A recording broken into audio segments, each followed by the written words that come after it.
Yay! We're doing a creepypasta today. Yay! Okay, let's get started. I'm not gonna sit online. Sadie started yelling at me. If you leave, don't come back. She had found me in the back room of the house, snorting a line of Adderall. I've been clean for the better part of 6 months, but between the stress at work and her nagging, I needed a pick-me-up. It's a pathetic excuse, sure. Life is different when you're addicted to speed. When you're up, the world moves so fluidly around you. When you're sober, everything takes forever. 6 months of sobriety came to an end with 60 milligrams up my nose and a girlfriend that had no desire to see me again. I packed my bag and headed out the door. My shift at the Circle K started in 30 minutes. It wasn't the first time I'd gone to work tweaking, but it was the first time in months. I clocked in and put on my vest and name tag as the second shift guy clocked out and left. I went through the motions of counting out my drawer and doing inventory on the cigarettes. I had 8 hours to kill at a dead-end job until I had to find somewhere else to sleep. The customer came in around midnight and lingered around an energy drink cooler for about 5 minutes before opting for a Snapple and cashing out with a pack of Marlboro Lights. After that, it was pretty dead. After sweeping and mopping the floor and restocking the coolers, I made it a point to pop into the back room and put 3 more pills up my nose. 150 milligrams in my system at that point, and 5 out of the 10 pills I'd scored gone. With little to do in the store, I stepped outside for a smoke. A brown 4-door car pulled up at the gas pump, but no one got out of it. I sat there on the trash can, smoking a cigarette as I watched the car. The headlights illuminated the parking lot with the light fog glowing blue as the driver finally honked the horn. I stood up and walked inside to authorize the pump and walk out to the window. There was a sign on the pump that read, "Handicapped? Honk for assistance." As I approached the pump, I got a queasy feeling in my stomach. The man in the car rolled down the window and handed me a $50 bill asking for a fill-up. He popped the latch on the gas cap and I started pumping the gas as I noticed the car was shaking. A moment later, I heard a muffled scream come from the trunk of the car. Just as I turned to head back inside, the driver opened his door and climbed out of the front seat to reveal that he stood just over 7 feet tall and was as big around as a door frame. His massive hand balled up into a fist and came at me faster than I would have liked. Run! I was barely able to duck out of the way when a second fist connected with my right shoulder, damn near lifted me off the ground. I was knocked back and the man charged at me. I had just enough presence of mind to jump off to the side as he charged past me. I tried to run for the store, but he closed the distance between us and put one of his massive hands on my shoulder and tossed me back towards his car. I landed on the hood. 2 massive hands descended on my throat and started choking me out as I reached into my pocket and pulled out my keys. The world around me was going dark as I balled up my fist with the keys between my fingers and raked them across his face as fast as I could. I pulled back for another punch and started seeing stars, but followed through to gouge him in the eye as he pulled his hands back to his face and I rolled off the hood coughing. The man climbed back into the car and turned over the engine while the fuel nozzle was still in his tank. A moment later, he sped off, only to rip the hose out of the pump.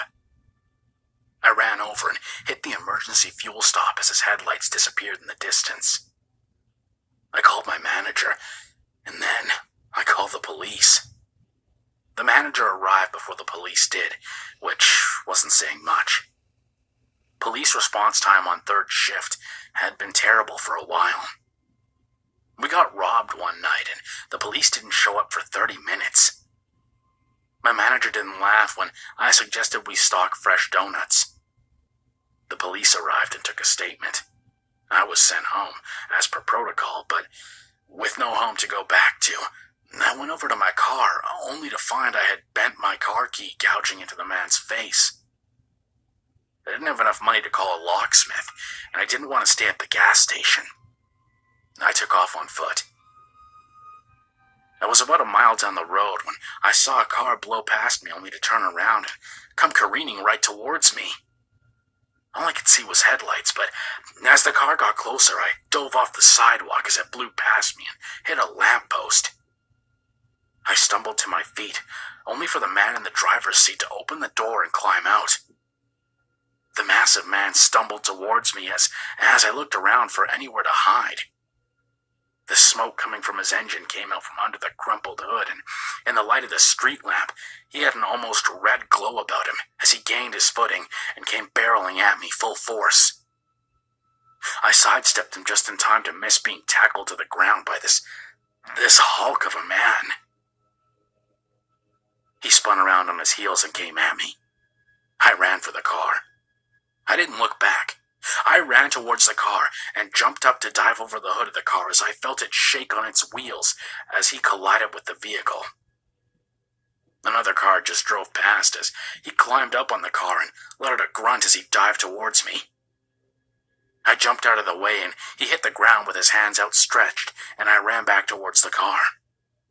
My mind rushed to the sounds of the trunk, and I popped it open, hoping it would distract him, when I heard the once muffled scream, in full force. The man was still stumbling to his feet when I pulled the box cutter from my vest and cut the tape on the woman's wrists and ankles, only for the man to grab me and throw me to the ground. Fist after heavy fist pounded me in the face, and blood flowed from a cut on my brow into my eyes, blinding me. I tried to bring my hands up to my face, but his massive fists simply hit my forearms and slammed them into my face as I tried to squirm out from under him.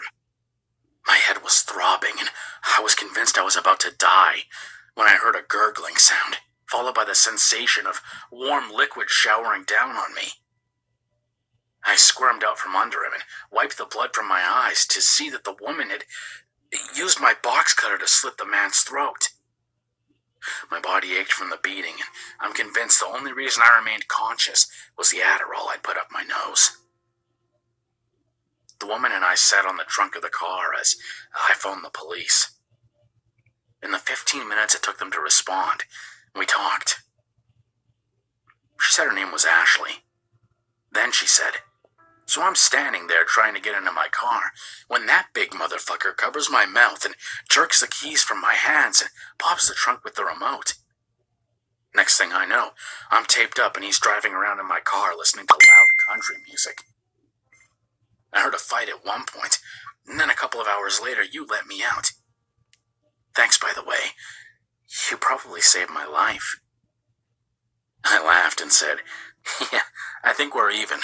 I feel like I got hit by a truck. You did save my life." She smiled, and I smiled. There was this awkward silence that she filled by planting a kiss on my cheek. My face was still sore from being used as a human punching bag, and I winced in pain as her lips made contact with my cheek. The police arrived, and we both gave our statements as the EMTs patched us up. Her car was towed, and the cop offered us a ride home. She invited me up to her place, and I jumped at the opportunity to sleep indoors. After an hour or so of desperate sex, we both passed out. I woke to coffee and eggs as she walked around the apartment in my shirt. I popped 2 pills with my coffee, and she curled up next to me in bed as I thumbed through 15 angry text messages from Sadie about how I needed to come get my shit. I laughed and put the phone on the nightstand before rolling over for a mid-afternoon snuggle marathon and boning with a girl who seemed otherwise insatiable. I got dressed and got ready to head to work when she said, "I saw those texts. You're welcome to stay here for a while." I smiled and said, "I'll be back in the morning. Try not to get kidnapped." She threw threw a pillow at me and smiled as she said, "Yeah, try not to get beaten to death by a giant." Okay. Life is weird like that.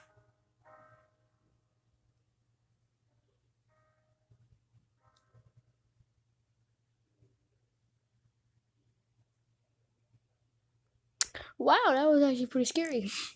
Not that much scary as that, but hey guys, I'll see you guys in the next video. Peace out.